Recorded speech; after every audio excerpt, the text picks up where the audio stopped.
बहुत समय पहले हिमालय की तलहटी में स्थित एक सुंदर राज्य था जिसे धर्मपुर कहा जाता था। यह राज्य अपनी समृद्ध, सुंदरता और न्यायप्रियता के लिए प्रसिद्ध था। राज्य का राजा सूर्यकेतु एक आदर्श शासक था जो हमेशा अपने प्रजाजनों के हितों की रक्षा करता था। धर्मपुर की खुशहाली का कारण वहां के नागरिकों का सदाचारी जीवन और अथर्ववेद के तृतीय कांड में निहित शिक्षाओं का पालन था। अथर्ववेद का तृतीय कांड मुख्य रूप से न्याय, सत्य और धर्म के मार्ग पर चलने की शिक्षा देता है। इसमें यह बताया गया है कि कैसे एक समाज या व्यक्ति के जीवन में नैतिकता और धर्म के सिद्धांतों का पालन किया जाए। धर्मपुर के नागरिक तृतीय कांड के मंत्रों और सिद्धांतों का पालन करते हुए एक शांतिपूर्ण और सुखमय जीवन जीते थे। कहानी का आरंभ। धर्मपुर के पास ही एक और राज्य था जिसे अधर्मपुर कहा जाता था। वहां का राजा असुरसेन एक क्रूर और स्वार्थी शासक था। वह धर्मपुर की समृद्धि और सुख शांति को देखकर ईर्ष्या करता था। उसे यह विश्वास नहीं था कि केवल धर्म और न्याय के मार्ग पर चलकर एक राज्य इतना खुशहाल हो सकता है। असुरसेन ने निर्णय लिया कि वह धर्मपुर पर आक्रमण करेगा और उसकी समृद्धि को लूट लेगा।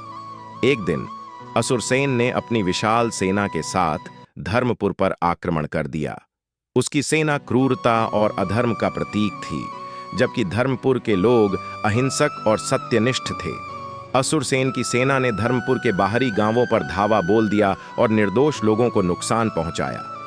राजा सूर्यकेतु को जब इस आक्रमण की खबर मिली तो उसने तुरंत अपने मंत्रियों और विद्वानों के साथ सलाह मशविरा किया।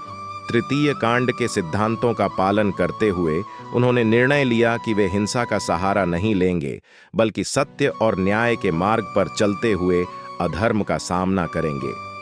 सूर्यकेतु ने अपने राज्य के सभी नागरिकों को एकत्रित किया और उन्हें तृतीय कांड के मंत्रों का पाठ करने के लिए कहा। उन्होंने कहा, हमारे पास शक्ति और संकल्प है, लेकिन हमें अपने धर्म का पालन करते हुए इस संकट का सामना करना होगा।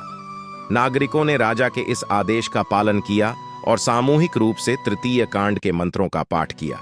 धर्मपुर के विद्वान पंडितों ने एक विशेष यज्ञ का आयोजन किया जिसमें तृतीय कांड के मंत्रों का उच्चारण किया गया। यज्ञ का उद्देश्य था कि अधर्म और अन्याय के खिलाफ सत्य और धर्म की विजय हो।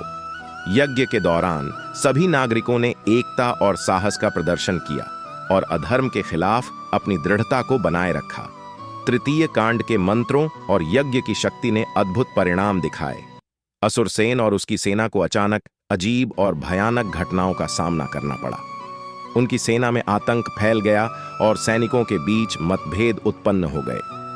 उन्हें दिखाई देने लगा कि उनकी क्रूरता और अधर्म उन्हें कहीं नहीं ले जा रहा है, बल्कि उनके पतन का कारण बन रहा है। आखिरकार असुरसेन ने धर्मपुर की शक्ति को स्वीकार किया। उसने महसूस किया कि केवल बल और क्रूरता से किसी राज्य को जीतना संभव नहीं है, बल्कि सच्ची विजय धर्म, न्याय और सत्य के मार्ग पर चलकर ही प्राप्त की जा सकती है। उसने अपनी सेना को वापस बुला लिया और सूर्यकेतु से माफी मांगी। असुरसेन की पराजय के बाद धर्मपुर में फिर से शांति और समृद्धि लौट आई। सूर्यकेतु ने सभी नागरिकों को उनकी एकता, साहस और धर्म के प्रति निष्ठा के लिए धन्यवाद दिया। उन्होंने कहा, तृतीय कांड की शिक्षाओं ने हमें यह सिखाया कि सत्य और न्याय के मार्ग पर चलकर हम किसी भी संकट का सामना कर सकते हैं।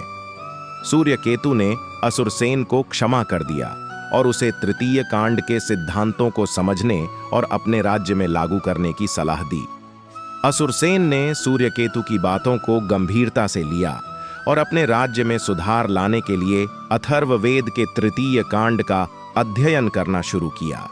उसने अधर्मपुर में भी न्याय, सत्य और धर्म का मार्ग अपनाया, जिससे उसका राज्य भी धीरे धीरे सुख, शांति और समृद्धि की ओर बढ़ने लगा। इस कहानी से यह सिद्ध होता है कि अधर्म और स्वार्थ की ताकतें चाहे कितनी भी बड़ी क्यों न हो, धर्म, सत्य और न्याय के मार्ग पर चलने वाले हमेशा विजयी होते हैं। अथर्ववेद का तृतीय कांड न केवल व्यक्तिगत जीवन में, बल्कि समाज और राज्य के संचालन में भी एक महत्वपूर्ण भूमिका निभाता है। धर्मपुर और अधर्मपुर दोनों ही राज्यों ने तृतीय कांड की शिक्षाओं को अपनाकर अपनी अपनी चुनौतियों का सामना किया और अंततः समृद्धि प्राप्त की। इस प्रकार यह कहानी हमें यह सिखाती है कि जीवन में चाहे कितनी भी कठिनाइयां आएं, हमें हमेशा धर्म और न्याय के मार्ग पर चलना चाहिए।